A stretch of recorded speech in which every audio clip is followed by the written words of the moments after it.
Hey guys, tonight we're slipping into the shadowy world of medieval assassins, where the only thing more dangerous than your target is the job itself. Picture this. You're hunched in the corner of a smoky tavern, the floor sticky with spilled ale and the air thick with pipe smoke.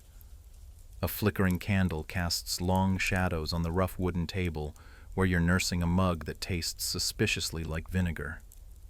Your fingers drum idly on the worn hilt of your dagger, and every time the door creaks open, your heart quickens.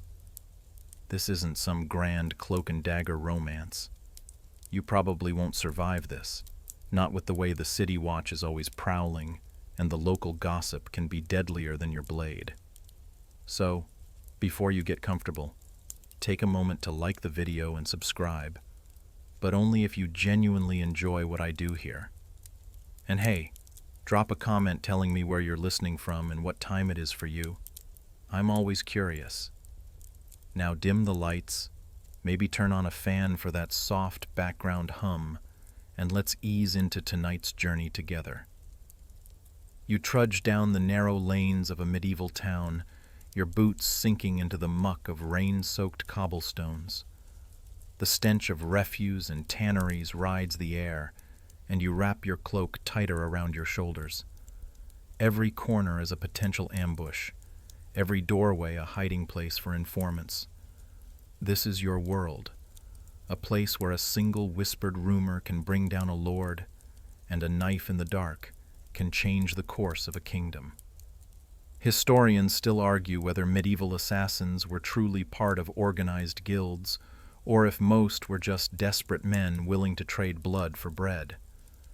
You know better than to care about the difference. All that matters is the job you're about to take, and whether your dagger will see dawn. Your contact is a man with a nose like a hawk's beak and a smile that never reaches his eyes. He leans in close, breath sour with garlic and secrets. "It's a merchant," he says, voice low. "One who owes more than coin to the wrong people." You nod, feeling the weight of the dagger at your side. In this life, every job is personal, and every job is paid in coin that spends just as well as a lord's gold. You slip through the alleys, past shuttered windows where candlelight flickers like a heartbeat. You know these streets like the back of your hand, where the guards drink themselves stupid, which stones are loose and might give you away. Your senses are sharpened by years of watching, waiting, and striking only when the shadows are deepest. You've heard of the grand assassins of Italy and the East, the ones who vanish in a puff of incense or slip poison into a goblet with a wink. But your life is much simpler. Your blade is plain steel, your cloak is patchy and brown, and your hands are always cold. There's no glamour in this work, only survival. And even that's not guaranteed. Your fingers trace the worn edge of your dagger as you duck into a doorway, heart hammering. Across the square, a guard stumbles by, half asleep and reeking of ale. You wait, counting the breaths between his footsteps, feeling the pulse of the city in your chest. When he's gone, you move again, silent, deliberate, always one step from discovery. A dog barks in the distance, and you freeze, every muscle tense. It's funny how the smallest things can give you away. A cough, a loose cobblestone, the squeak of worn leather. You've learned to move like water, to let the shadows wrap around you until you're nothing but a suggestion, a rumor. Your contact's words echo in your head. One who owes more than coin. You wonder what that means. Some insult, some betrayal that can't be repaid in silver. It doesn't matter. You're not here to ask questions. You're here to make sure he doesn't draw another breath. It's strange how the cold makes everything sharper. the smell of roasted chestnuts from a street vendor, the scratch of wool against your skin, the faintest glimmer of moonlight on your blade. These are the things you remember, the things that keep you alive. You pause at the edge of the square, studying the merchant's house.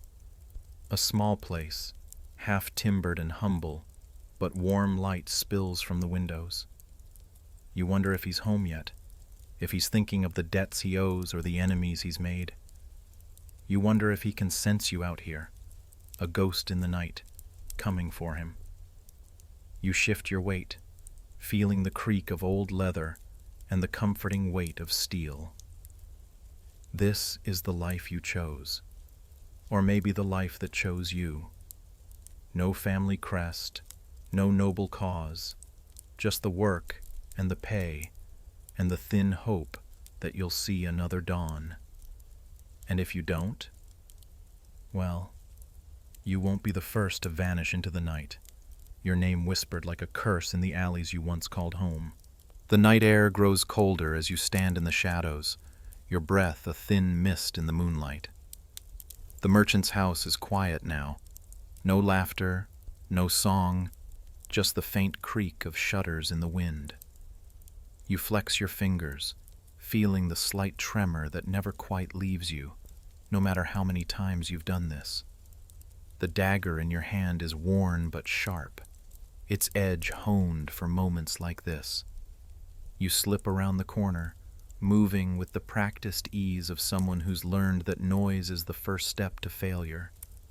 The cobbles are slick with rain, and the smell of wet earth clings to your cloak. You catch sight of your reflection in a puddle, a ghostly figure in the gloom, eyes hollow with the weight of too many nights like this. Tonight's job isn't about glory or vengeance. It's about survival, plain and simple. Historians still argue whether assassins in the Middle Ages were more like hired thugs or secret agents of the nobility, but you know better. Most of the time, you're just a man with a knife and a debt that needs paying. Your mind drifts as you creep along the back of the house. You think about the tools of your trade, the stiletto, the garrote, the poison hidden in a hollow ring. They sound exotic in the stories, but in reality, they're just tools, each as deadly as your skill allows. You've heard rumors of exotic blades from the east, curved and wicked, but your dagger is straight and narrow, designed for the quiet work of ending lives. You pause beneath a window, listening. A single cough from inside, the scrape of a chair leg on the wooden floor. You can almost see the merchant in your mind's eye. Soft hands, heavy purse, a man who's never had to fight for anything until tonight. Funny how quickly the world can change. You push the window gently, testing the latch. It's loose, the wood swollen with damp. You slide it open a finger's width at a time, wincing at every creak. The cold air inside the house hits you like a ghost's sigh, and you slip through, landing softly on the packed dirt floor. The room is small, cluttered with half-finished ledgers and the tang of cheap wine. You spot the merchant's cloak hanging by the door, a bright red thing that must have cost more than you'll ever see. In another life, maybe you'd have been a merchant too, trading in silks and spices, never worrying about the edge of a blade. But this isn't that life. You cross the room, each step measured, your weight shifting so you're always balanced, always ready. A rat scurries under the table, and you pause, letting your eyes adjust to the gloom. Your ears strain for any hint of movement, any sign that the merchant knows you're here. In the corner, a flicker of movement, a candle's light reflected in a pair of eyes. You freeze, heart hammering in your chest. The merchant is there, half hidden in the doorway to another room. His face is pale, sweat glistening on his brow. He knows. You raise the dagger, and he flinches, his hands coming up in a futile gesture of peace. "Please," he whispers, voice shaking. "I have a family. Take the silver. Take whatever you want." You've heard it all before. The promises, the pleas, the desperate bargains that never matter in the end. You almost feel sorry for him. Almost. But sympathy doesn't pay your debts, and it doesn't keep you safe when the night is long and the shadows are deep. The merchant takes a step back, and you follow, each breath shallow and ragged. The moment stretches, time slowing to a crawl. In that heartbeat, you remember something you heard once, a curious tidbit about assassins in Venice who dipped their blades in viper venom for a cleaner kill. You've never had the luxury of such exotic poisons. For you, it's always been about the blade and the will to use it. The merchant stumbles, and you seize the moment. Your dagger flashes in the dim light, and he crumples with a gasp. You feel the resistance of flesh, the way the blade bites deep and true. It's over in a moment, and the silence that follows is deafening. You stand there, breathing hard, the scent of blood sharp in your nose. Historians still debate whether assassins truly believed in codes of honor, some secret brotherhood that bound them together. You've never seen such codes, never sworn any blood oath. You work alone, because alone is the only way to be sure you'll see the next sunrise. You wipe the blade on the merchant's fine cloak, the red dye a poor match for the dark stain that now blooms across his chest. You don't linger. There's no time for guilt or second thoughts. You move through the house like a shadow, gathering what little silver you find. It's not much, but it'll buy you another week in the city, another few days to plan your next move. Outside, the night is waiting. You slip back through the window, closing it behind you with care. The cold air greets you like an old friend, and you pull your cloak tight around your shoulders. Another job done, another name crossed off some list. You disappear into the alleys, the echoes of the merchant's last breath fading behind you. Tomorrow, the city will wake to whispers of a death in the night. The guards will come, the neighbors will gossip, and the merchant's debts will be paid in blood. But you'll already be gone, another shadow in a city that has never cared for the likes of you. The night feels colder now, the kind of cold that seeps into your bones no matter how tightly you pull your cloak around you. You move through the alleys, each step measured, each breath a silent prayer to whatever gods might be listening. You pass a pair of drunks arguing over a spilled jug of wine, their laughter loud and foolish.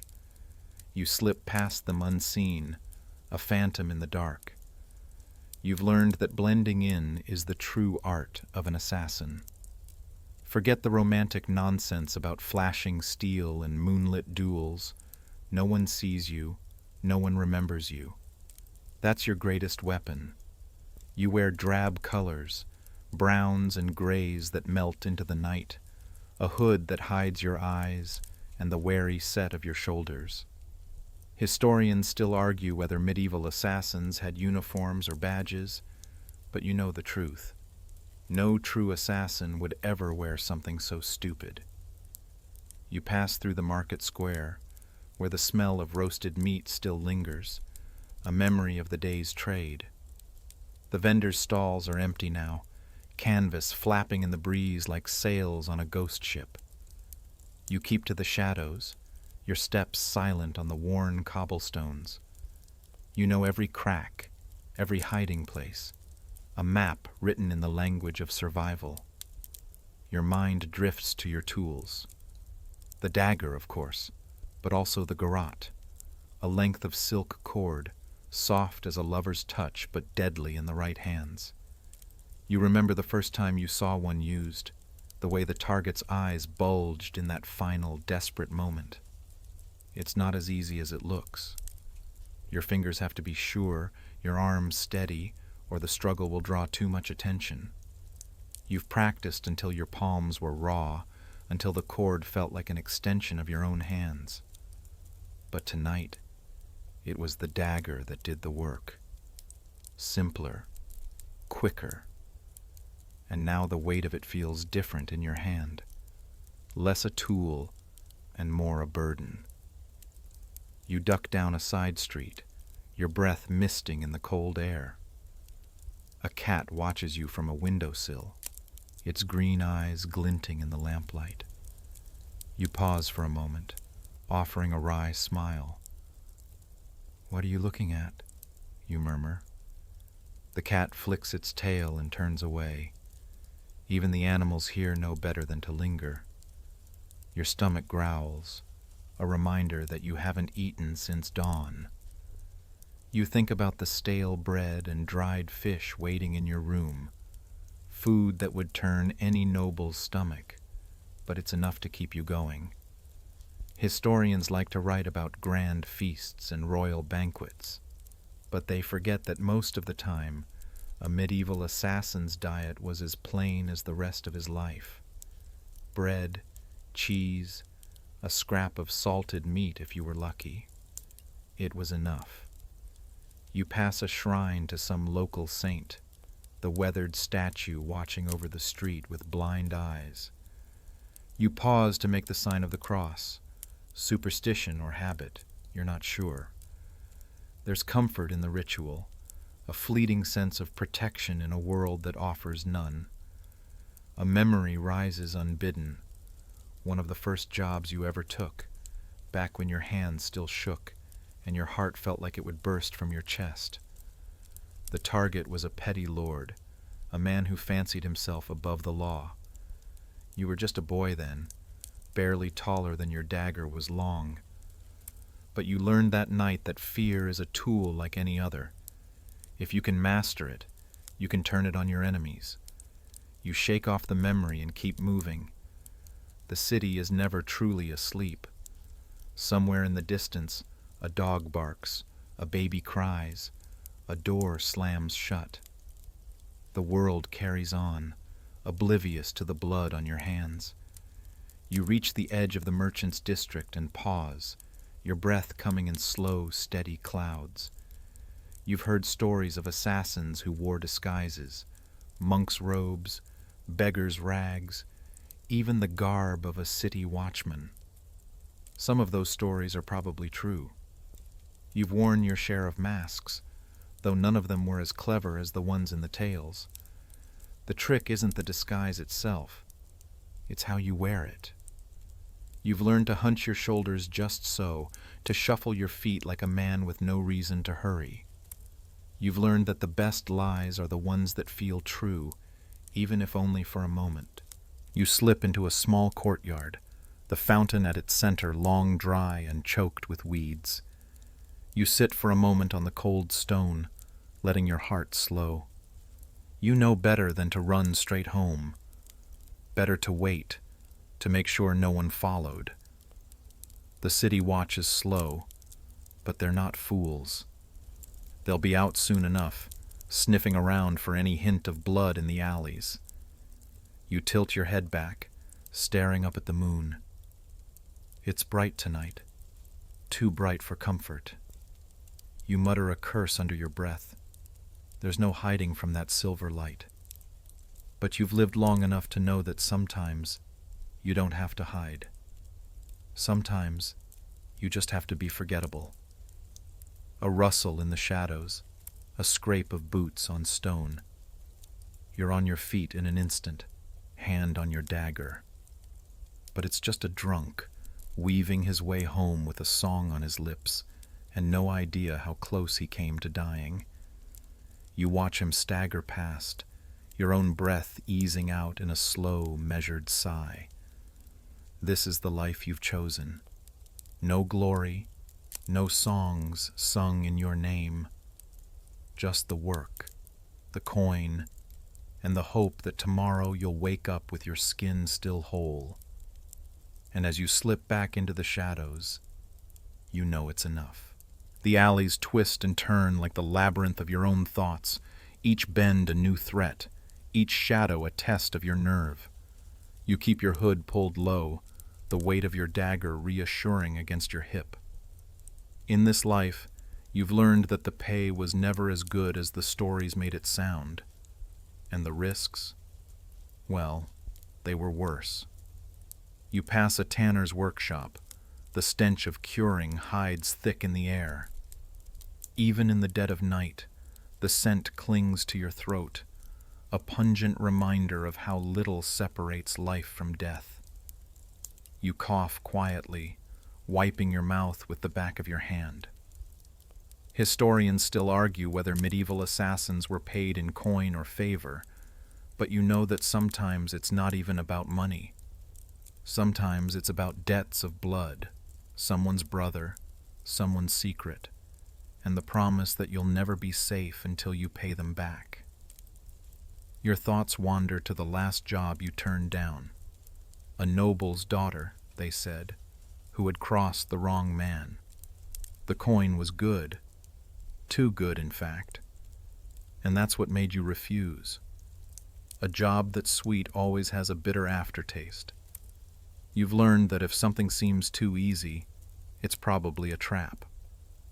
You slip down a narrow lane where the walls lean close together, the darkness pressing in like a velvet cloak.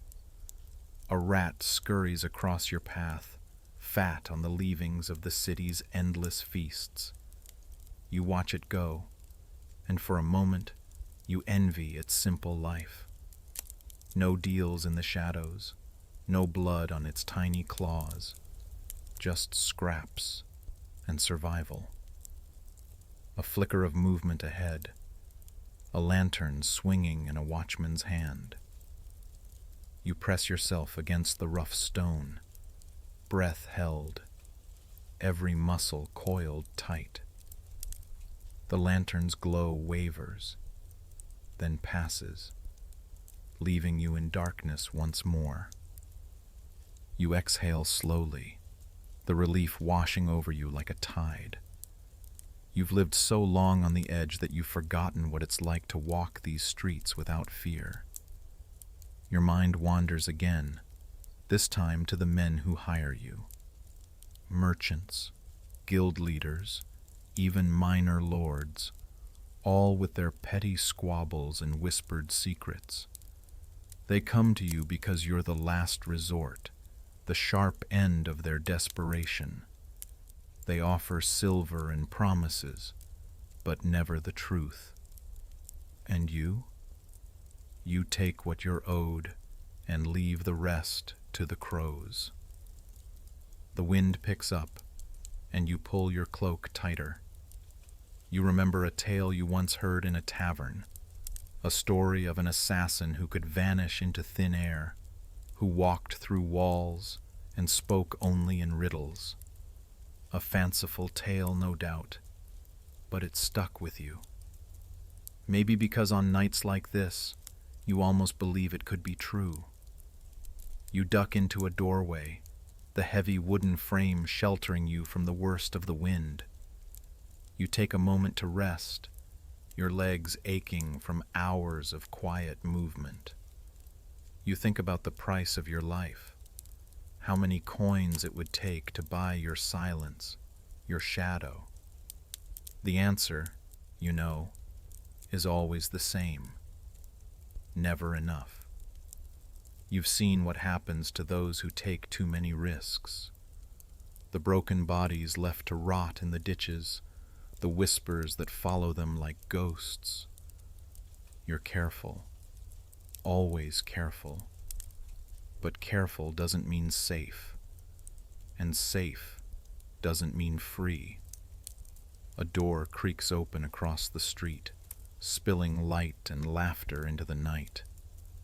A pair of lovers stumble out, their breath steaming in the cold air.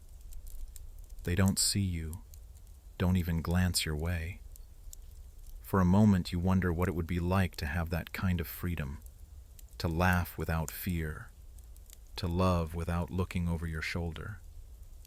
But that's not your life. Your life is measured in coin and cut throats, in whispered deals, and the weight of your own conscience.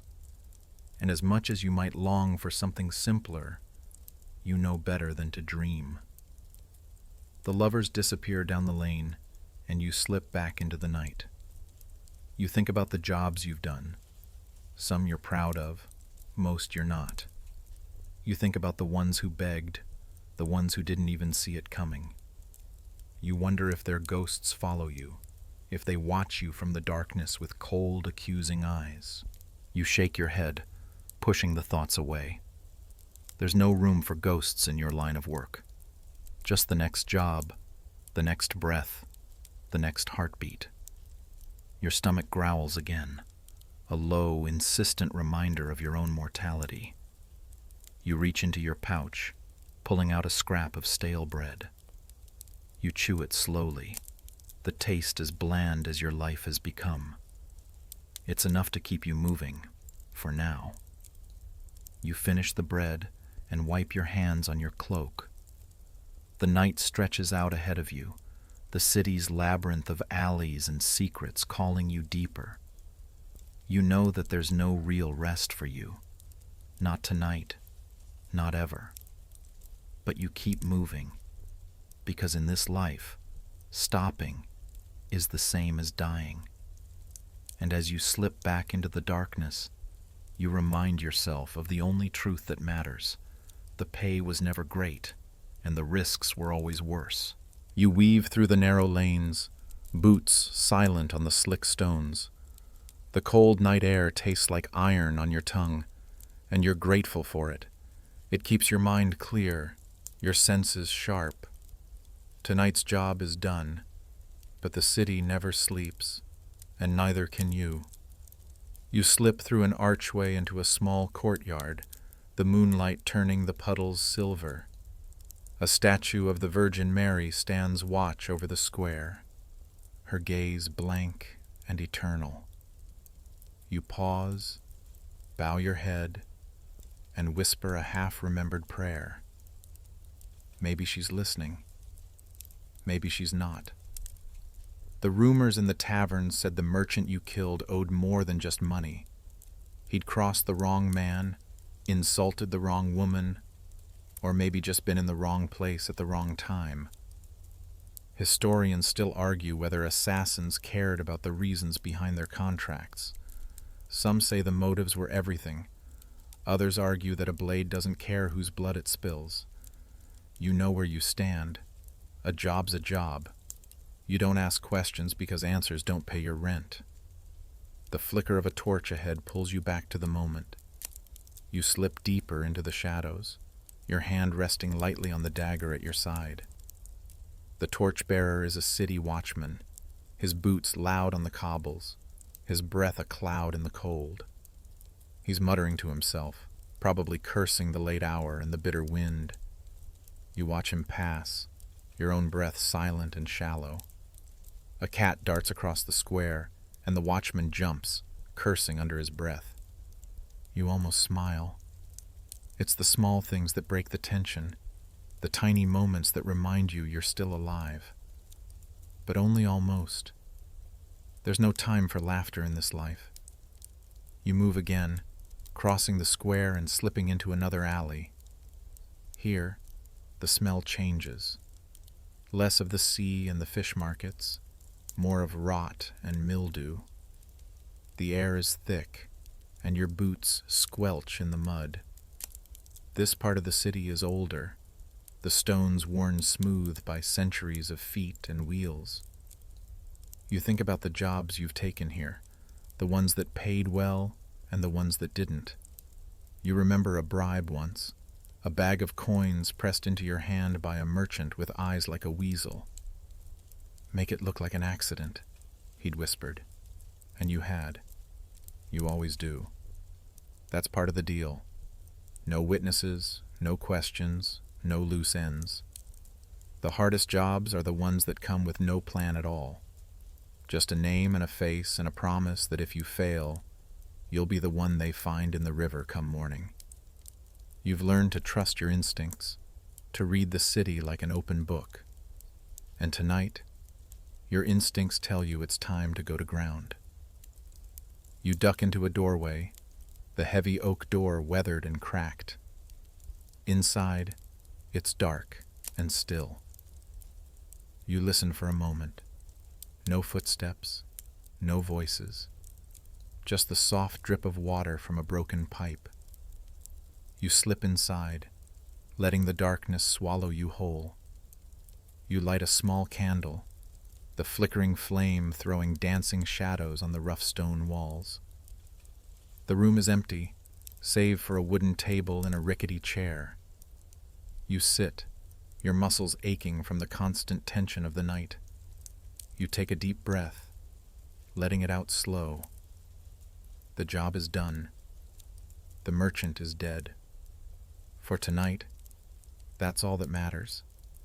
You pull out the coin purse you took from the merchant's house, weighing it in your hand. It's heavy enough to keep you fed for a few weeks, maybe more if you're careful. You don't think about where it came from, or the blood that paid for it. In this line of work, you learn to take the coin and leave the rest behind. A scrap of cloth catches your eye, a token from the merchant's cloak, torn in the struggle.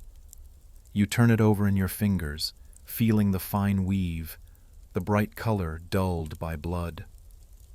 You wonder what kind of man he was when he wasn't afraid.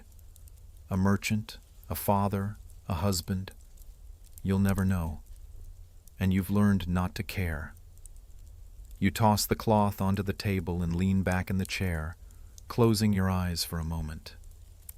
Sleep doesn't come easy these days, but you take what you can. You know that tomorrow there will be more rumors, more jobs, more blood. But for now, there's just the soft hiss of the candle and the quiet of the empty room. You remember something you heard once in a smoky tavern, a drunken bard's song about assassins who never left a trace, who moved through the world like ghosts. You almost laughed when you heard it, because the truth is, even ghosts leave shadows. You open your eyes and blow out the candle. The darkness closes in around you, a comfort and a curse. You stand, slipping the coin purse into your cloak, and move back into the night. The job is done. The coin is yours.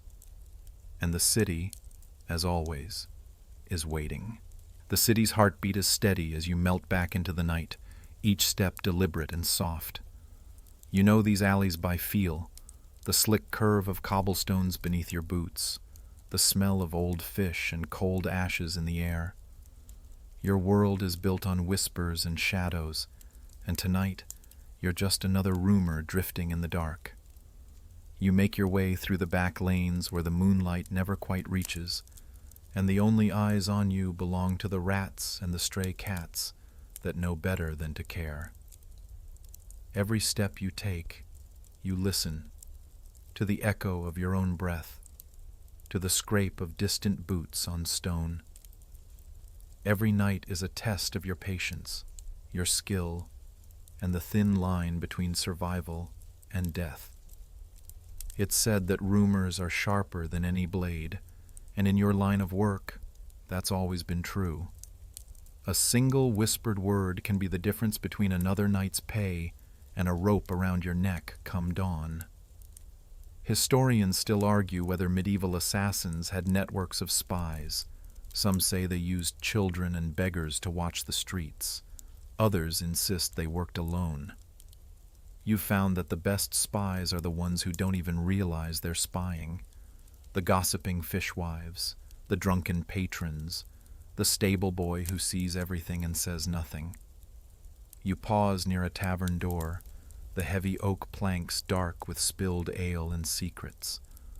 A low murmur of voices drifts out, laughter and curses mingling like the perfume of danger. You don't go inside. Too many eyes, too many stories. Instead, you stand in the shadows, listening. A word here, a name there. Rumors can be bought or traded. but the best ones come when no one knows you're listening. A man stumbles out, wiping ale from his mouth with the back of his hand. His cloak is cheap wool, his boots cracked from too many miles. He doesn't see you as he passes, too lost in the haze of drink and the promise of a warm bed. You watch him disappear down the alley, his shadow already swallowed by the city. You move on, your thoughts turning over like dice in a gambler's hand. The merchant's death will echo through these streets for days. Some will say he had it coming, others will mourn him like a saint. And somewhere in those stories will be your shadow, unseen, unspoken, but always there. You think of the power of a well-placed word, how a single rumor can topple a lord or save a beggar's life. You've learned to use those words as carefully as you use your blade. Tonight, though, your blade did all the talking. You slip down an alley that smells of damp earth and rotting wood. A cat startles in the darkness, eyes glinting green as it darts away. You smile faintly. Cats and assassins, both creatures of the night, both content to let the world turn while they watch in silence. The alley opens into a small square, the stones slick with recent rain. A fountain stands at its center, its basin dry and choked with leaves. You sit on the edge for a moment, listening to the quiet. Your ears are always tuned for the small sounds, a footstep, a door creak, the faintest sigh of breath.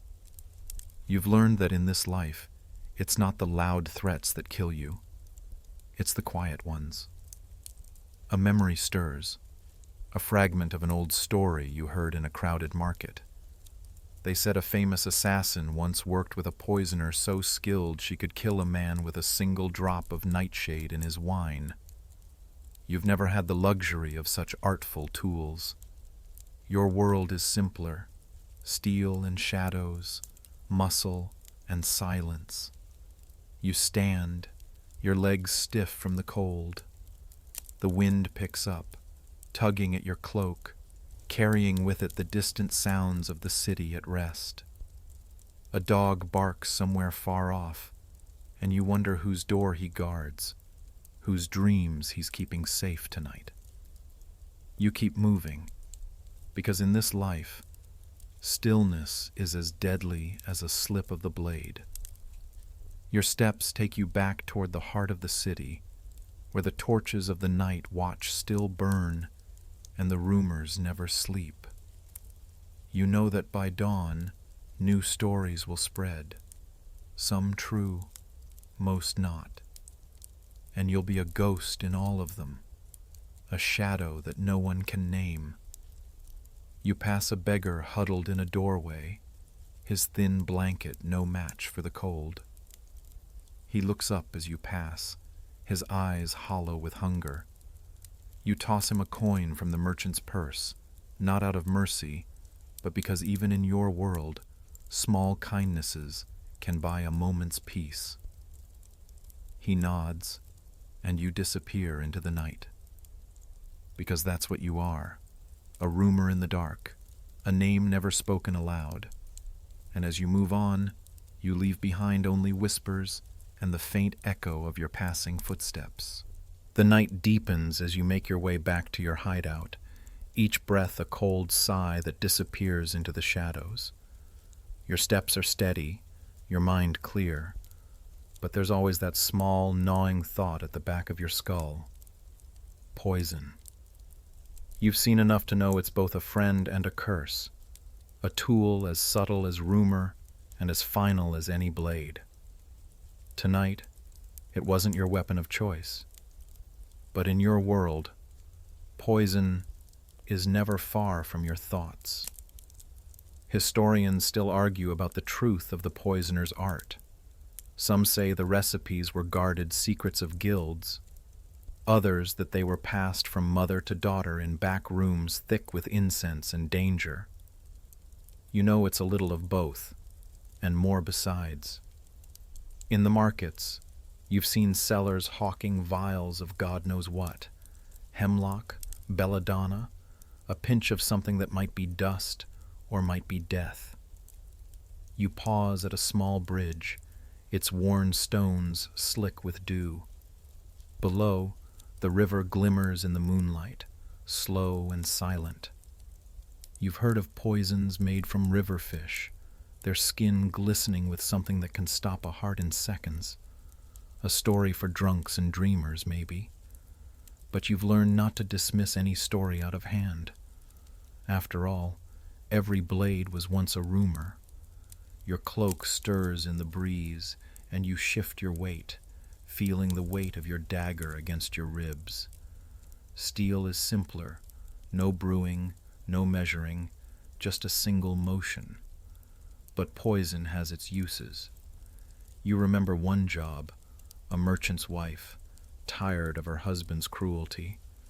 She'd slipped you a purse of coin and a vial of something dark and syrupy. "A few drops in his wine," she'd whispered, "and I'll be free." You'd done it, of course. Not out of pity, but because the job was clean and the coin was good. And when the merchant's lips turned blue and his breath rattled in his throat, you were already gone. Another ghost in the night. You step off the bridge, the echo of your boots swallowed by the river's endless sigh. Poison is an assassin's tool, but it's also a liar's weapon. It leaves no wound, no blood to stain your hands, just a quiet promise kept in the dead of night. A low laugh escapes you, soft and hollow in the darkness. You think about the stories the minstrels sing, about assassins who wielded poison with the same grace they wielded blades. The truth is never so pretty. Poison is for those who can't afford the risk of steel, or for those who want to watch their enemies suffer slow. It's not about honor or art. It's about necessity. You slip down another alley, your steps quick and quiet. A dog barks in the distance and you pause, listening. Nothing follows. You keep moving, every sense stretched tight. The night is full of eyes, some friendly, most not. You reach a small courtyard, the kind that feels like it's been forgotten by the city. The stones here are slick with moss, and a broken fountain weeps water into a shallow pool. You pause, washing your hands in the icy water. The blood is long gone, but the feeling lingers, the memory of what you've done, what you'll do again. A rat scurries by, fat and lazy with the night's scraps. You watch it for a moment, then smile wryly. In this world, even the rats survive by wit and nerve. No different from you, really.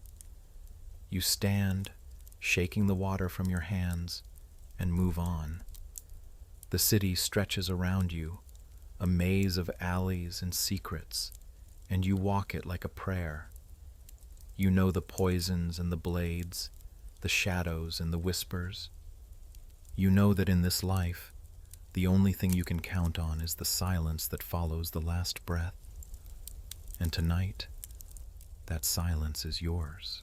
The night grows long as you creep through the winding alleys, each turn and twist a map of your survival. Your boots crunch softly on gravel, the cold gnawing at your fingertips.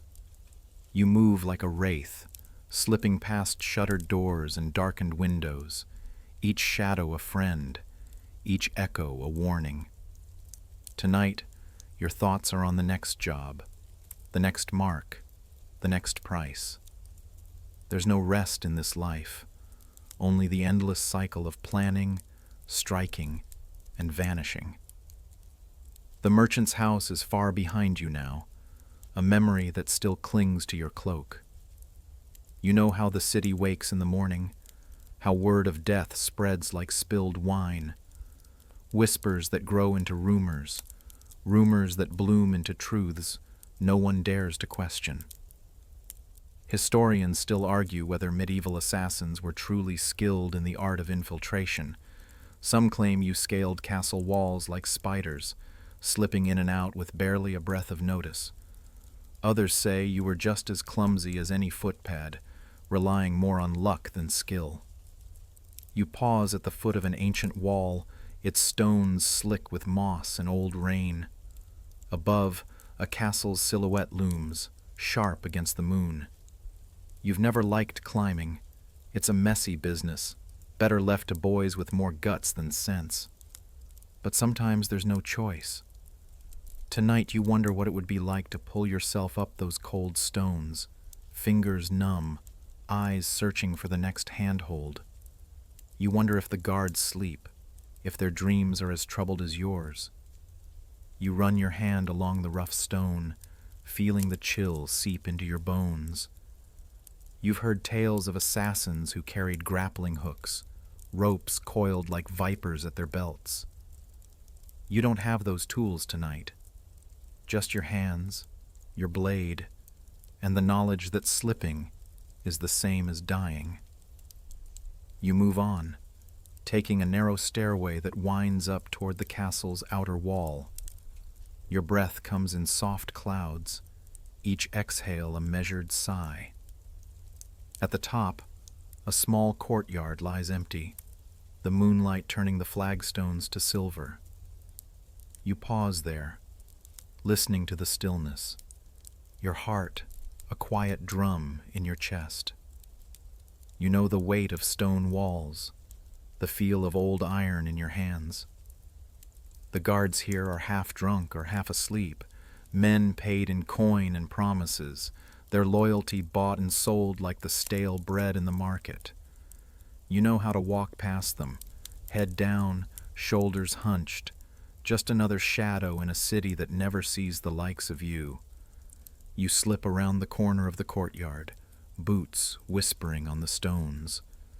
The air smells of damp earth and wood smoke, a comfort and a curse. You pause by a wooden door, fingers tracing the iron latch. Inside, you know, are rooms of flickering candles and whispered secrets, places where deals are made and lives are ended with a single word. A memory surfaces, an old job years ago. A minor lord, arrogant and drunk, had taken to his bed with a belly full of wine and a head full of boasts. You'd crept up the stairs, each step a prayer, each breath a gamble. When the door swung open, he never even saw you. And when you left, the only sound was the soft sigh of his last breath. Historians still argue whether those assassins, men like you, were born to the work or forced into it by hunger and chance. You know it doesn't matter. In the end, the blade doesn't care if your soul is heavy or hollow. It only knows the weight of the hand that wields it. You leave the castle wall behind, slipping down a narrow stairway to the back alleys. The climb wasn't for you tonight, but the memory lingers. The taste of iron in your mouth, the way your heart feels in those final moments before the strike. You move on, the city opening up around you, each street a new puzzle to solve. A dog barks somewhere close, and you duck into an archway, breath still and silent. The dog passes, sniffing the night air, and you slip back into the darkness. You think about the people who live behind these walls, the merchants and the lords, the priests and the fools. They dream of safety behind their heavy doors, but you know that no wall is truly safe. Not when there's always someone like you, someone who knows that every fortress has a crack, every lock a weakness. Tonight, you didn't need to climb the walls or dance along the battlements. But the night is young, and the city is full of stories yet to be written, each one a thread in the tapestry you weave with your blade and your silence. And as you slip back into the labyrinth of alleys, You know this. You'll find the next wall, the next shadow, the next moment of quiet death. It's what you're made for. The chill of the night seeps deeper into your bones as you wind your way back through the city's twisting lanes. The job is done, the coin's safe in your cloak, but there's always another task waiting, another whisper in the dark. You've lived long enough to know that the plague of rumors can kill as surely as the edge of your dagger. Tonight, the air feels heavy with the scent of sickness, something sharp and bitter that clings to the back of your throat. You pull your cloak tighter, but you know there's no hiding from what's in the air. Historians still debate how medieval assassins survived in times of plague. Some say you thrived on the chaos, slipping in and out of locked houses as fear turned neighbors against each other. Others believe even assassins couldn't outrun the pestilence, that you were as mortal as the next man when the Black Death came calling. You remember the first time you saw the telltale swell of a bubo under someone's jaw, the way their skin turned pale as milk and their breath rattled in their chest. You'd stayed away from that job because no amount of coin could buy you life once the plague took hold. But you also remember the rumors. Some folk believed the plague was a punishment for sin, others that it was the work of foreign poisons, a plot by enemies unseen. The truth? You've learned not to care. Disease or dagger, every breath you draw is a borrowed one. You pass a cart piled high with the dead, their faces shrouded in linen that does nothing to hide the final rictus of pain. The sight used to turn your stomach, but you're long past that now. Death is death, whether it comes from a dagger's edge or a sickness you can't see. You keep your head down and move on, because there's no use in mourning what's already lost. A coughing fit echoes from a nearby alley, and you pause, weighing your options. You know better than to linger. Some things even your blade can't defend against. You slip past the alley, your feet light on the cobbles, your mind focused on the path ahead.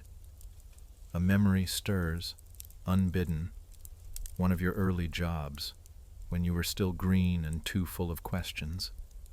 Your target was a petty noble, too fond of his own voice and too careless with his own health.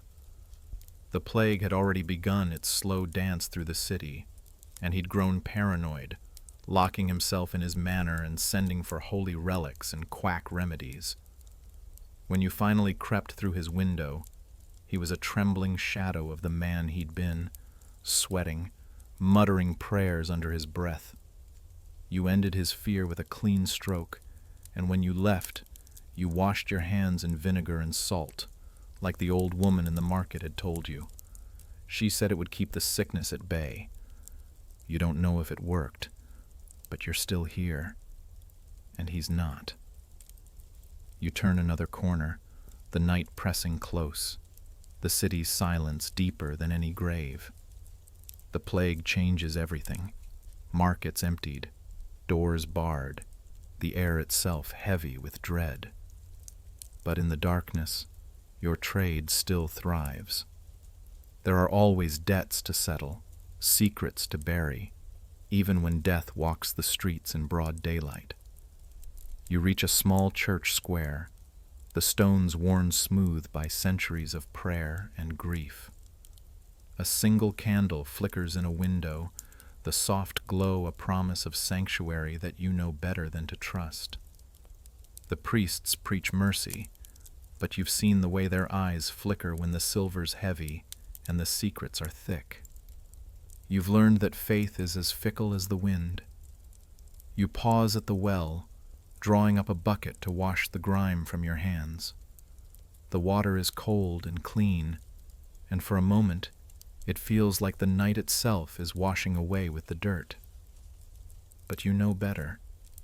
It's just another moment, another breath, another chance to keep moving.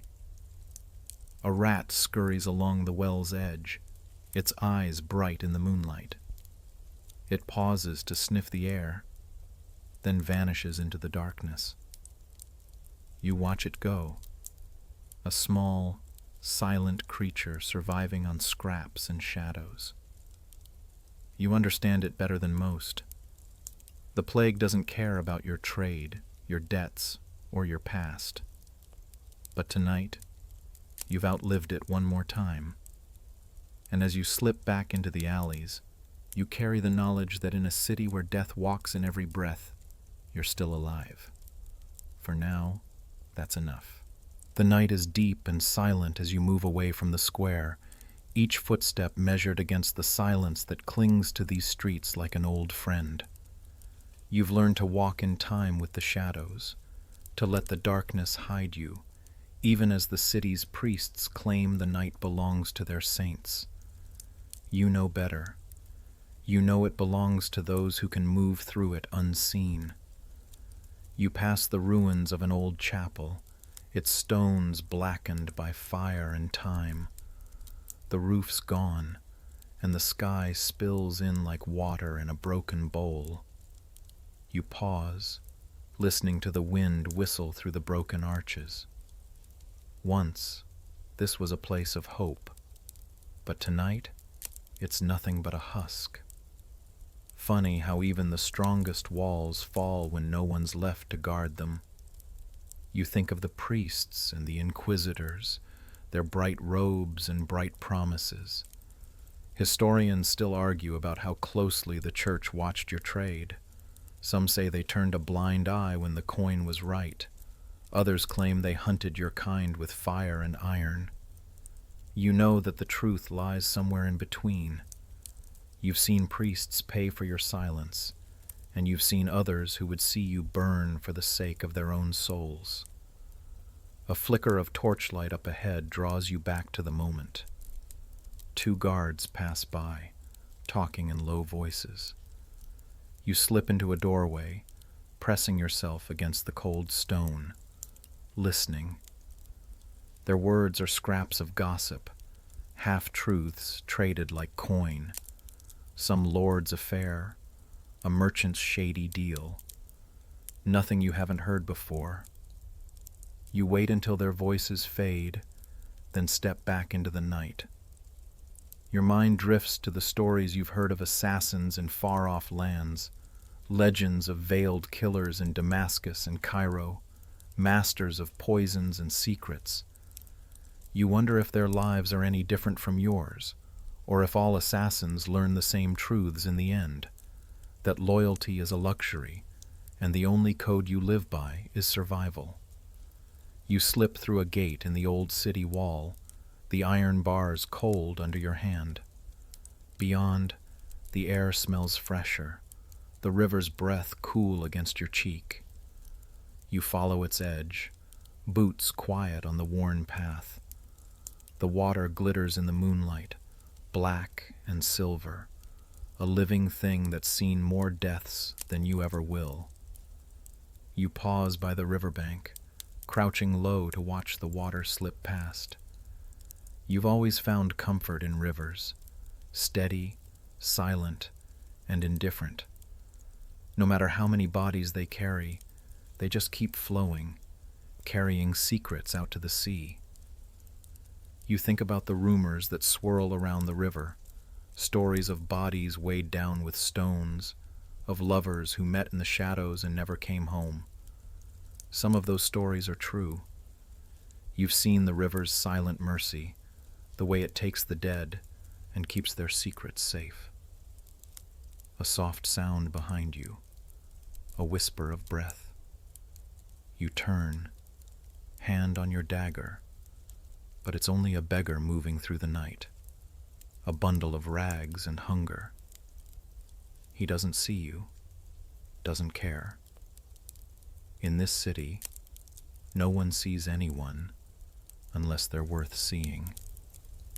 You rise, moving on. The river at your side, the city at your back. You know the church bells will ring soon, calling the faithful to prayer. You wonder how many of them will be praying for their own sins, and how many for yours. It doesn't matter. The prayers won't reach you. You pass a small shrine set in the river wall, a saint's image worn smooth by 1,000 supplicant hands. You pause, touching the stone in a quiet moment of habit.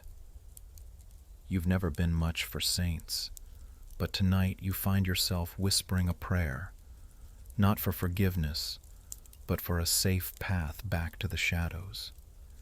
You leave the river behind, slipping through a broken gate into the alleys once more. The city closes around you, the night your cloak, the darkness your shield. The job is done, the merchant's blood paid in full. And for tonight, that's enough.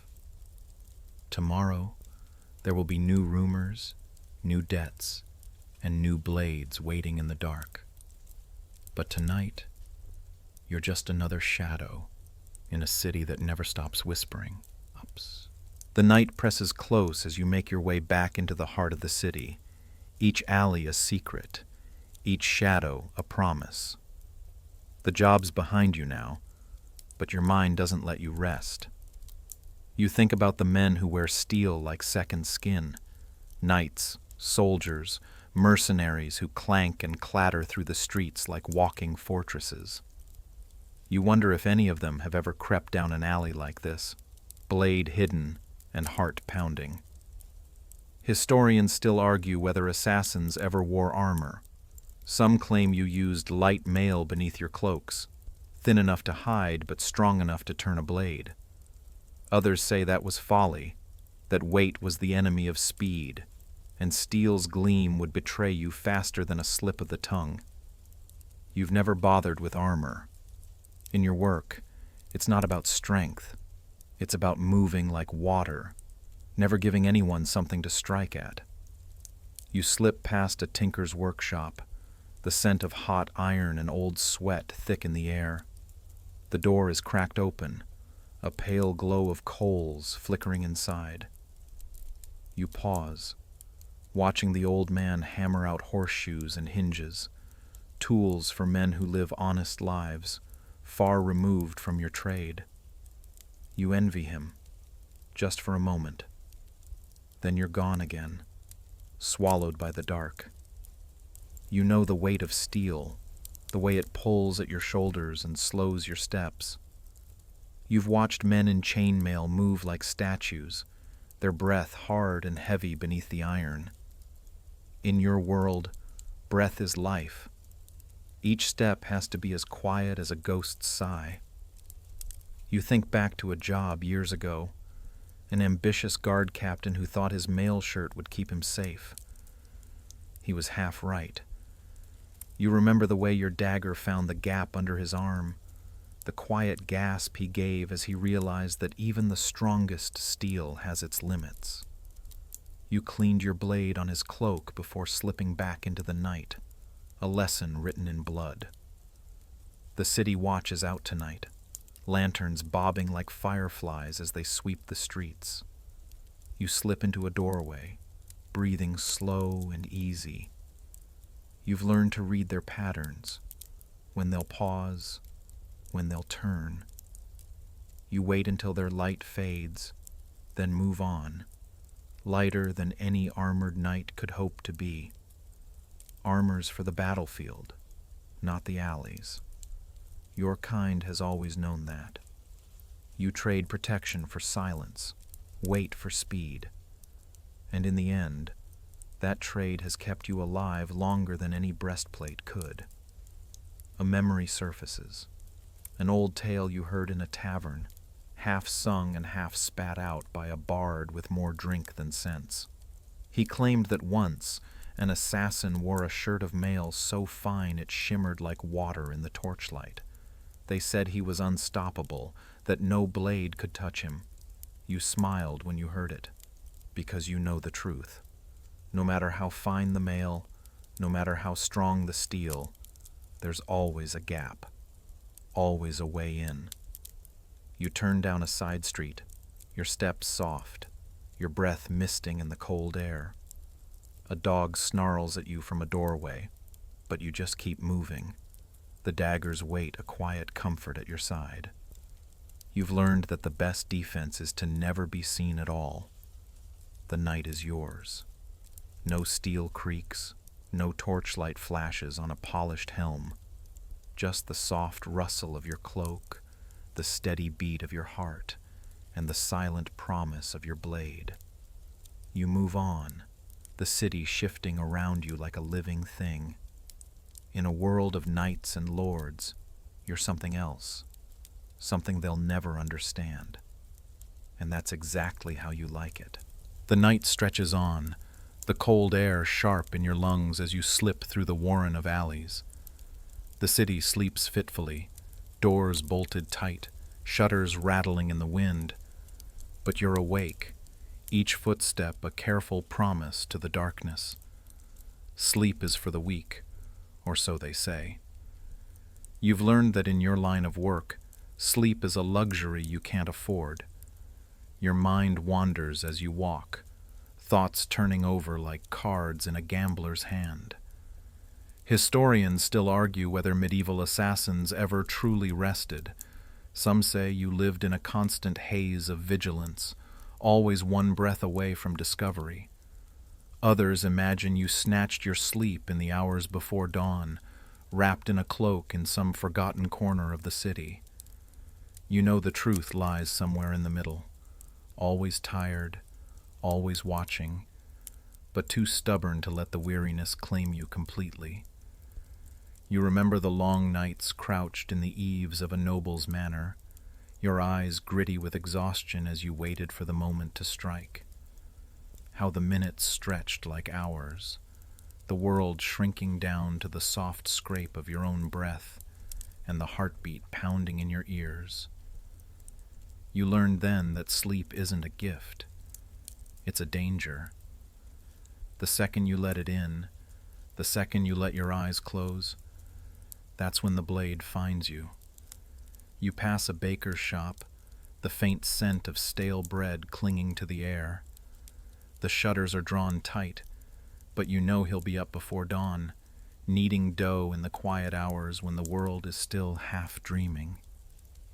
You envy that, in a way, the promise of work that doesn't end in blood.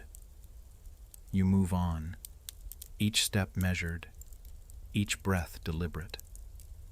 The night is your cloak, the quiet your armor. You know that in these hours, the city's heartbeat slows to a hush. The rats scuttle for scraps, the drunks snore in their doorways, and you keep moving, because to stop is to invite the ghosts of all the men and women who begged for their lives with wide, terrified eyes. You pause by a well, drawing up a handful of icy water to splash across your face. The cold is a jolt, a slap that keeps you alert. You don't dare let the weight of the night press you down, not when every shadow might be an enemy, every silence a trap. A memory flickers. Your first job, when your hands shook and your breath came in ragged gasps. The target was a merchant who'd cheated the wrong man, and you'd spent the night hidden behind a stack of crates, fighting the urge to close your eyes even for a moment. When the merchant finally staggered out, you struck so quickly you almost didn't feel it. But the blood was real enough, and you learned then that sleep is something you earn, if you're lucky enough to see the dawn. You leave the well behind, your path winding back toward the heart of the city. A dog howls somewhere in the darkness, its voice lonely and low. You wonder if it's calling to a mate or just singing its sorrow to the night. Either way, you understand the feeling. You've learned that loneliness is part of the trade, as constant as the dagger at your hip. You reach the small room you call home, a tiny space at the top of a crooked stair, where the air smells of damp stone and old straw. You let yourself in, easing the door shut behind you. The bed is little more than a pile of rags, But you sit anyway, your back to the wall, dagger across your knees. You let your head rest against the cold stone for a moment, your eyes half closed. Not sleeping, not yet. Just resting, just enough to keep moving. The city outside is quiet, but you know it won't last. Dawn is only a few hours away, and with it comes the waking world, the merchants and the guards, the gossip and the jobs. You'll be ready when it does, because in this life, sleep is for the weak, and you're not ready to be weak. Not yet. The darkness begins to thin at the edges as you sit in the cramped room, the flicker of a guttering candle casting restless shadows on the stone walls. Your fingers trace the worn hilt of your dagger, a silent reassurance that you're still here, still alive. You've learned that in this life, the only thing more dangerous than a blade at your throat is the client who put it there in the first place. The first light of dawn creeps over the city's rooftops, but you're not fooled by the soft glow. The morning brings no comfort, not for someone like you. Historians still argue whether assassins in the Middle Ages took pride in their work or if they moved through it like ghosts, never looking back. You know the truth. The only pride that matters is survival, and the only code you live by is the one you carve into the night with every step. You think about the clients you've dealt with, the merchants who smile too wide, the lords who whisper their secrets like prayers. They all come to you for the same reason, because they're too afraid to do it themselves. They offer you silver and sweet words, but you've learned that those promises are as empty as the skull of a drunk in the gutter. You remember one job, a rich cloth merchant, his fingers heavy with rings, who swore he'd pay you double if you made the death look like an accident. He said it was for his family's honor, but you knew better. You always do.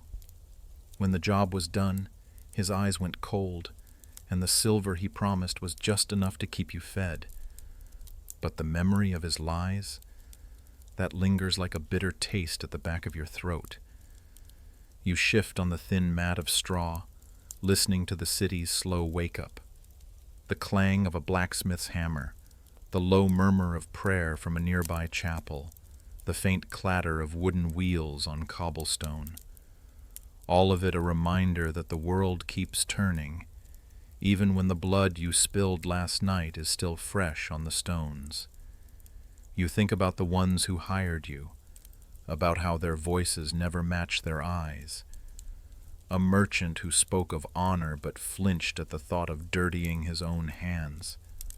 A widow who cried as she offered you a purse of coin, her tears drying as soon as the job was done. You've learned that everyone has a reason, but the reasons never matter to you. The only thing that matters is the job. A soft laugh escapes you, hollow in the cold room. The client always lies. It's a lesson you learned early, and one you'll never forget. They lie about the job, they lie about the pay, and they lie about what it means when the blade finally slips home. But you don't lie to yourself. You know what you are, and you know why you do it. You push yourself to your feet, the dagger sliding back into its sheath with a quiet hiss. The city's waking now, the daylight washing away the last traces of the night. You pull your cloak tight, slipping out into the morning as the first carts of bread and fish begin their slow trundle through the streets. The sun's a weak thing in the winter sky, and you let it warm your face for a moment, your breath fogging in the cold. You move through the crowds like a shadow, unnoticed, unremarkable, just another soul in a city that never stops hungering for secrets and blood. You pass a beggar with a hollow stare, his hand outstretched for alms. You drop a coin in his palm, not out of pity, but because in this life, Every small kindness is a shield against the weight of your own sins. He doesn't thank you, just closes his fingers tight around the silver and turns away. You keep moving, because you know the city never stops. There will be another client, another job, another lie wrapped in gold. And you'll be there, ready to slip into the shadows, ready to trade a heartbeat for a coin, because the client always lies. And you've learned to live with that. The city is fully awake now, the clatter of hooves and the low hum of voices rising with the morning sun. You move through it like a shadow, your cloak drawn tight around you, your eyes sharp as ever. The streets are crowded, but you're just another face in the sea of worn boots and hungry eyes, exactly how you like it. You think about the rumors of secret brotherhoods, those whispered oaths of loyalty and blood that tie men together in the dark. Historians still argue whether those orders ever truly existed. Some claim assassins were bound by strict codes of honor, while others say you were nothing but wolves in the night, each for himself alone. You've seen a little of both, and you've learned that even the closest brother can turn on you when the coin is right. You remember a man you once called brother. You'd shared a bottle of bitter ale in a drafty room, shared the weight of silence as you waited for your mark to stumble home. He taught you how to read a man's gait in the darkness, how to tell when fear turns to fatal resolve. And in the end, he taught you how easily trust can become a blade pressed to your throat. You don't know if he meant it, or if the job was just too tempting, but you never saw him again after that night. Only the faint scar he left across your ribs, a reminder that even brotherhood can be a lie. You pass a market square, the smell of fresh bread and boiled leather thick in the air. Merchants shout over one another, their voices bright and desperate. You watch them for a moment, the easy lies that dance in every offer, every smile. You've learned to read the tilt of a head, the twitch of a hand, tells that reveal the truth behind the words. You wonder if the same skills that let you slip past a guard's watchful eye would let you thrive here, trading in gossip and gold instead of blood. But that's a dream for other men, other lives. You move on, past the fishwives with their baskets of silver scales, past the butchers with blood still fresh under their fingernails. The city's heartbeat thrums all around you, each beat a promise and a threat. You slip down a narrow lane, your boots muffled on the worn stones, your ears tuned to the quiet between the shouts. In a small square, you find the stone fountain where the children of the city come to play. It's empty now, the cold of winter chasing them back to their homes. You pause there, tracing the worn carvings of saints and serpents that coil around the basin. You wonder how many of those children will grow up to walk these same streets, to learn the same lessons of hunger and fear. You wonder if any of them will remember your name, or if you'll be nothing more than a shadow in a story whispered in the dark. You turn away from the fountain, your path leading you back toward the alleys you know so well. The city watch is out, their cloaks bright against the drab walls, their eyes sweeping the crowds. You keep to the edges, moving slow and steady, your breath easy and quiet. You know that in a city like this, the watch can be as dangerous as any blade. A thought flickers through your mind, unbidden. The legends of the old brotherhoods, men who bound themselves in oaths of iron and blood, who moved through the city like whispers of death. You've never sworn such an oath, never let yourself be bound to any cause but your own. But you know the power of a promise, the weight of a word. In the end, it's not the oath that matters. It's whether the blade will strike true when the moment comes. You slip into a doorway as a patrol passes, their boots loud on the cobbles. You wait, listening to their voices fade, then step back into the flow of the street. The city carries on around you, oblivious to the weight of your thoughts. The brotherhoods may be legends, but you've learned that even a lone blade can carve a truth deeper than any oath. And as you vanish back into the maze of alleys, you know that for tonight, your only oath is to the shadows. The city's chill bites at your fingers as you make your way deeper into the alleys, the narrow lanes winding like a serpent through the heart of stone and shadow. The day has begun in earnest, but you're still moving like the night, each footstep a careful dance across the cold cobbles. This morning's job is already a memory, the weight of it still fresh on your breath. You know that every job has its final strike, the moment when breath meets steel, when the last word is spoken in a language older than any oath. It's what separates a rumor from a death, what turns the promise of coin into the cold truth of blood. Historians still argue whether assassins took pleasure in that final strike. Some say it was an art, a ritual perfected through years of quiet slaughter. Others say it was nothing more than necessity, a grim task done by grim men. You've learned that it's both and neither. You remember the first time the final strike was yours alone. A city guard, crooked as a dog's hind leg, who'd sold secrets to the wrong man. You tracked him through the market crowds, past the butcher's stalls and the fishmonger's cries, until you found him in the quiet of an alley. His eyes widened as you stepped close, and then the world was nothing but the soft rasp of your blade sliding home. You didn't think of his sins, or of the silver you'd earn. You thought only of the breath that left his lips like a prayer. You slipped through a wooden gate into a garden overgrown with winter's neglect, the dead stalks brittle under your boots. Here, in the hush of leaves and cold earth, you let yourself pause. The final strike is more than just the kill. It's the heartbeat before the silence, the weight of choice that never feels as heavy as it should. You think about the stories that swirl around men like you, the songs that claim you vanish in a wisp of smoke, that your blades are blessed by devils or saints. You smile at the thought.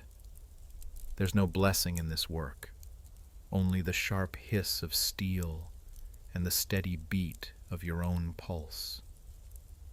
You kneel in the dirt, your fingers tracing the worn grooves of a stone bench.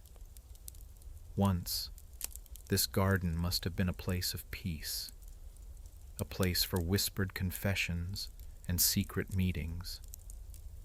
Now, it's nothing but frost and memory. You know that feeling all too well. A crow lands on the garden wall, its black eyes bright and curious. It tilts its head at you, as if it sees something no one else does. You watch it in return, and for a moment, there's a quiet understanding. Two creatures born to the edges of the world, each with its own final strike to make. You rise, brushing the dirt from your cloak. The city's heartbeat calls you back, the alleys and the whispers, the promise of new jobs and new debts. You know that the final strike is never truly final, not for you. There will always be another name, another breath, waiting to be silenced. As you move through the gate, the crow lifts into the air, its wings a soft thunder in the morning light. You watch it vanish into the gray sky, and then you turn your feet to the cobbles once more. The city doesn't care about your ghosts, or about the quiet weight of every life you've taken. It only cares that you keep moving, keep striking, keep slipping through the cracks where light cannot find you. And you will, because that's what you are, a whisper in the dark, a final breath in a world that never stops hungering for silence. The morning air is sharper now, each breath a cold brand against your lungs. The final strike is done, but the night's echoes still cling to your thoughts like a second skin. You walk through the city's quiet back lanes, your cloak pulled close, your mind turning over the truth you know too well. What you do doesn't end when the blade is drawn. It begins all over again. The job is finished, but you're not free. You've learned that every job leaves its own aftermath. Quiet or loud, it always lingers. Historians still argue whether assassins vanished into the night or faced the consequences of their work. You know that even the cleanest kill leaves ripples, and those ripples can turn into waves if you're not careful. You pass a small chapel, its door cracked open to the morning light. A priest kneels at the altar, lips moving in silent prayer.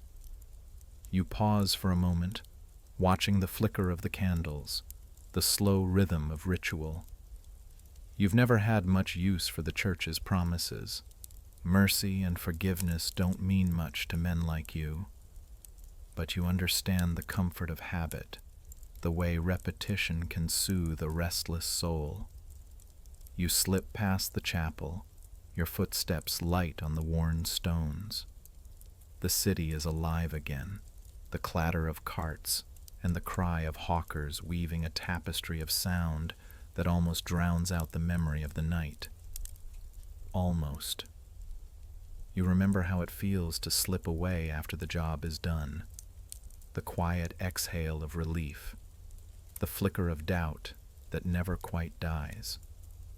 The final strike might be quick, but the aftermath is a slow burn, a constant reminder that death isn't just an end. It's a weight you carry, one breath at a time. You duck into a narrow passageway. The walls close on either side. Here, in the hush between buildings, you let your mind settle. The city's noise fades, replaced by the soft trickle of water from a broken drain. You think about the people who will wake today to find the world changed in a way they can't see. The merchant's debts are paid in blood now, his silence a currency all its own. You think of his family, if he had one, of the servants who will find his body cold in the dawn. You tell yourself you're not responsible for their grief.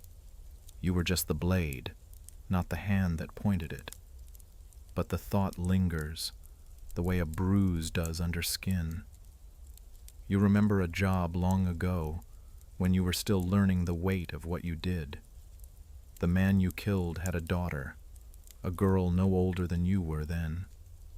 You saw her once, in the market, her eyes bright with laughter.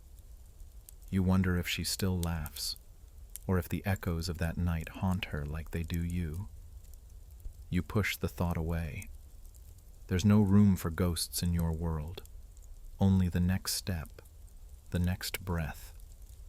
You slip out of the passageway into the daylight, the noise of the city washing over you like cold water. A market square sprawls before you, bright with color and life.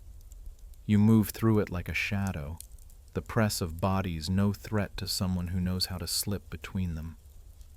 A boy runs past, his laughter trailing behind him like a banner. You feel a flicker of something, envy, maybe, or something older, something you buried long ago. The sun climbs higher, the warmth on your face a fragile promise. You know it won't last. The next job will come soon enough, the next client with their bright coins and quiet lies. But for now, you let yourself move with the crowd, just another soul in a city that never stops. The final strike is done. The night's work is over. But the aftermath, that's what you carry with you. And as you slip through the market, your dagger hidden but always close, You remind yourself that this is what you chose, not because it's easy, but because it's the only way you know to live. The day grows brighter, and the sun's light glints off the muddy stones as you leave the market square behind. The city's life surges around you, children chasing each other between carts, merchants haggling in loud voices, dogs barking as they scavenge for scraps. You move through it all like a thread pulled tight, your senses tuned to the smallest sounds. Your stomach growls, a quiet but insistent reminder that even in this life, hunger is always waiting. You duck into a narrow lane where a baker sells stale rolls and dried apples. You hand over a few coins from last night's job, enough to fill your belly and keep your mind clear. The bread is tough, the apples wrinkled and sour, but it's food, and that's enough. Historians still argue whether assassins in the Middle Ages lived well or starved in the shadows. Some paint a picture of men feasting in secret, their tables piled high with stolen silver and fine wines. Others say you lived on crusts and scraps, too busy surviving to worry about anything else. You know the truth. It's whatever the night before left you. Some days it's feasts, most days it's crumbs. You lean against the wall, tearing off chunks of bread and watching the street. A woman in a red scarf calls out the price of her onions. A pair of boys argue over a carved bone dice. Life doesn't stop for blood or secrets. It never has. You think of the meals you've had in hidden corners, a handful of nuts and a strip of dried meat in the glow of a guttering candle. You remember once sharing a meal with another killer, the two of you silent but for the scrape of knives on bread. You've long since lost the name, but the memory lingers, proof that even in a life like this, there's room for small, human things. A merchant passes by, his fine cloak stained with mud, his hands clutching a purse heavy with coin. He doesn't notice you. You're just another shape in the crowd, another soul moving through the city's endless dance.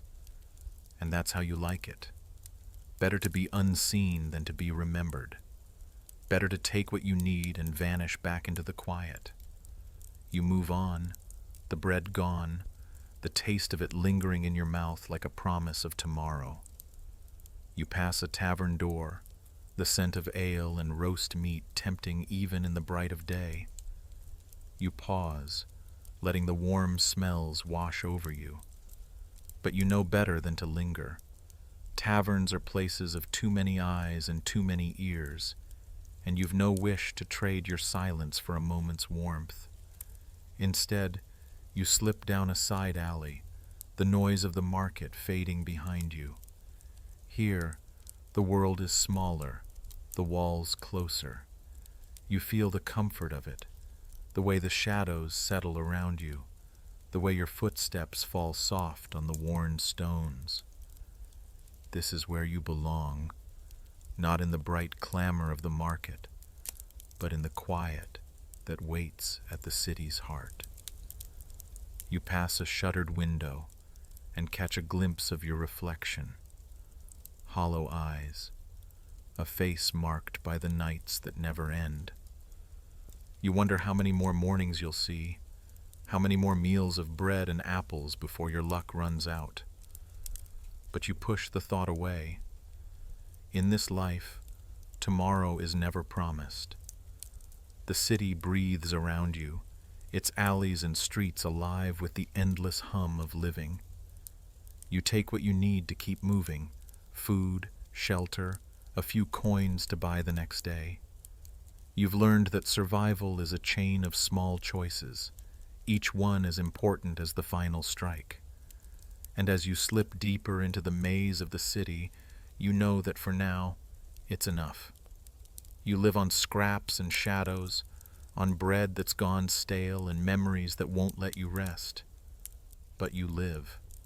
And in the end, that's all that matters. You find yourself wandering through the oldest part of the city, where the walls lean in close and the alleys run like veins beneath the stone skin. These streets are older than memory, older than the names scratched into the tavern tables and the prayers whispered in the chapels. Here, you know, is where the real work happens, where names vanish and shadows are currency more valuable than silver. You pause beneath an archway, your breath a white mist in the cold air. You've learned that escape isn't always about running. Sometimes it's about slipping away so quietly no one even knows you were there. Historians still argue whether medieval assassins had networks of safe houses and false names, or if you simply trusted your feet and your wits to carry you to safety. You know it's both. You've slept in rat-infested cellars and behind the velvet curtains of a noble's hall, anywhere the city's blind spots gave you shelter. You remember the first time you ran, really ran, heart hammering, lungs burning, the night closing in around you like a fist. You didn't have a plan then, just the sharp edge of desperation and the will to keep breathing. Since then, you've learned to make your own escape routes, to build them in the quiet spaces no one else sees. You slip into a crumbling passageway, a shortcut that runs beneath the city's heartbeat. The air here is damp, the stone walls slick with the memory of rain. You move carefully, your dagger in hand, not because you expect a fight, but because habit is the closest thing to safety you have left. A soft laugh echoes in the darkness, and you pause, every sense straining. But it's only a drunk, slumped against the wall, his breath sour with cheap ale. He doesn't see you, doesn't care. In this city, the lost and the hunted share the same alleys. You think about the names you've worn over the years, the faces you've shown to the world when the truth was too dangerous to carry. Historians still argue whether assassins used disguises. Some say you moved like actors across a stage, each face a role, each lie a shield. You know it's true. A name is a blade as sharp as any dagger, and you've learned to wield it well. You remember one night, years back, when you were no one, a stable boy in a lord's household, silent and invisible. No one looked twice at the boy shoveling straw, and that was how you learned your trade. You watched, you listened, you slipped through the cracks of a world too busy to notice the quiet ones. And when the night came, you were ready. The passageway opens into a small square, the moonlight silver on the stones. You pause there, your breath slow, your thoughts clear. You've learned that escape isn't about running from the city. It's about running from yourself, from the weight of every job, every name, every final breath that clings to your skin like a second shadow. A dog pads across the square, its ribs showing through patchy fur. It stops to sniff the air, then moves on, as silent and certain as you. You watch it go, a small, fragile thing that knows how to survive. You turn away from the square, your steps steady as you slip back into the alleys. You know the city better than most, its hidden doors, its silent watchers, the way the stones remember every footstep.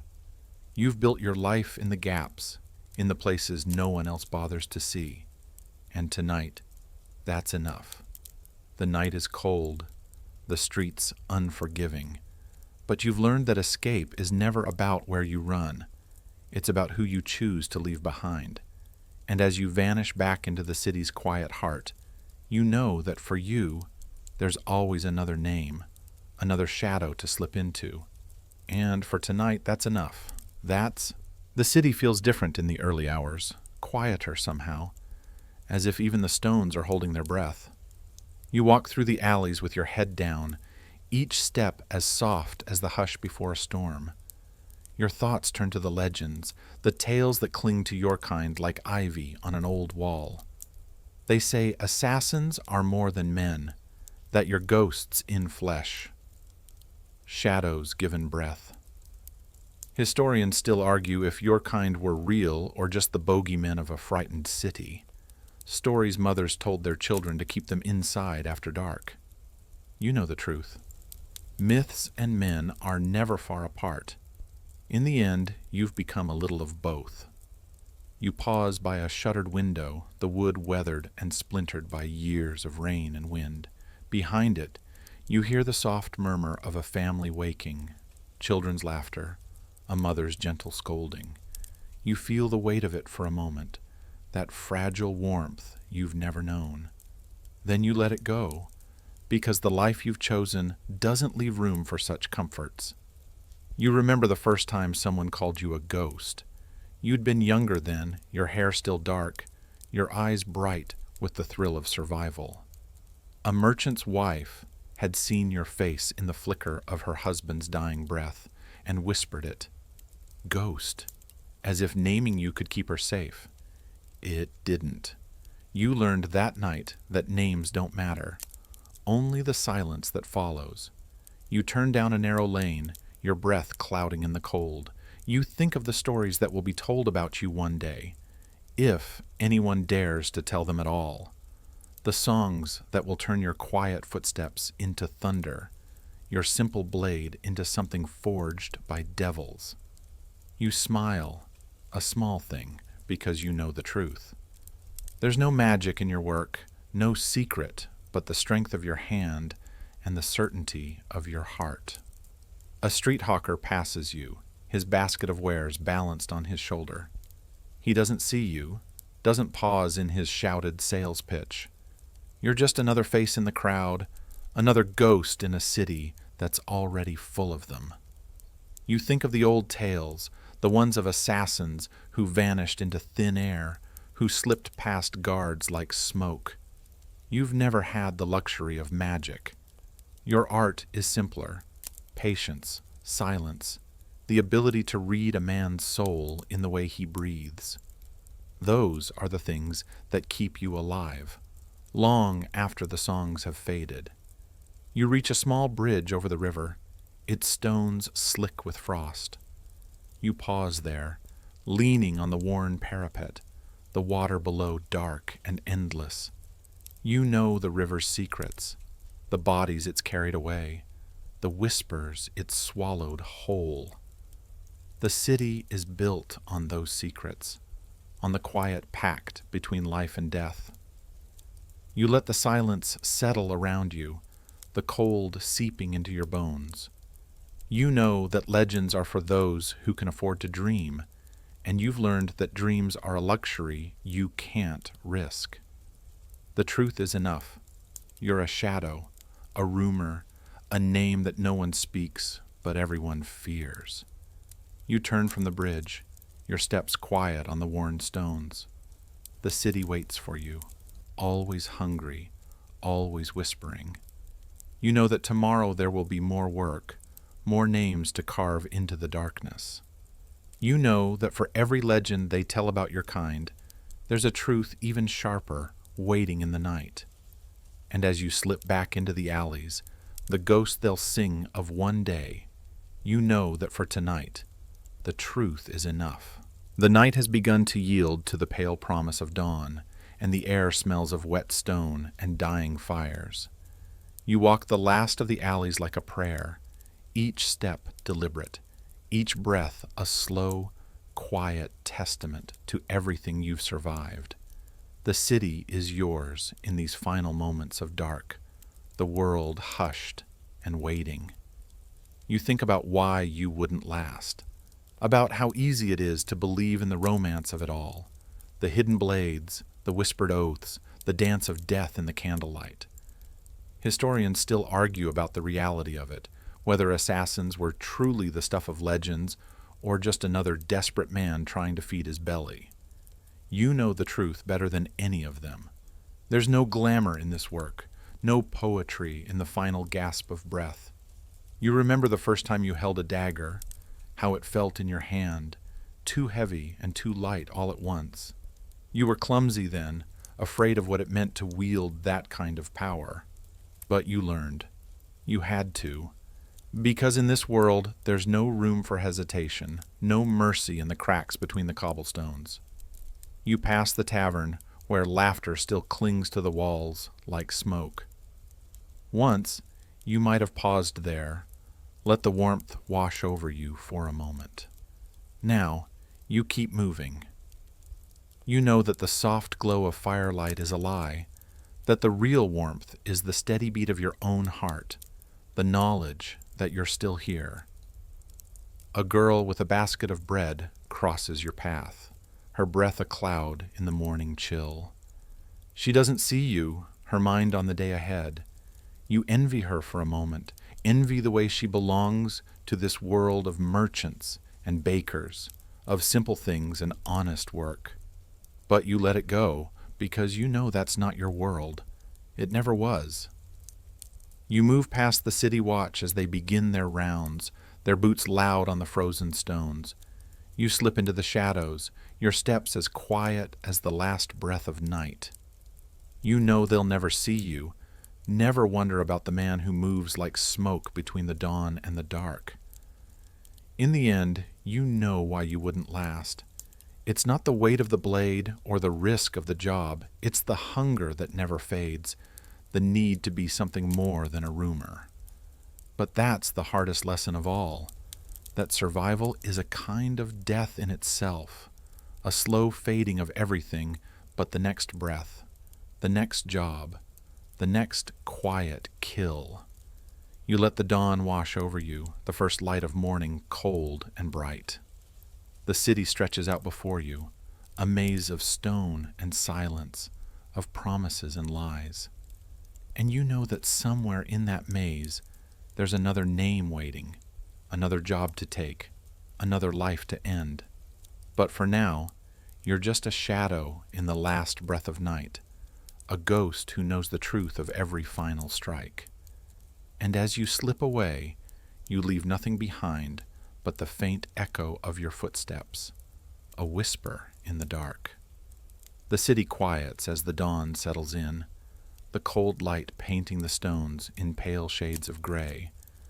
The last echoes of the night fade away, leaving behind a stillness that feels almost tender.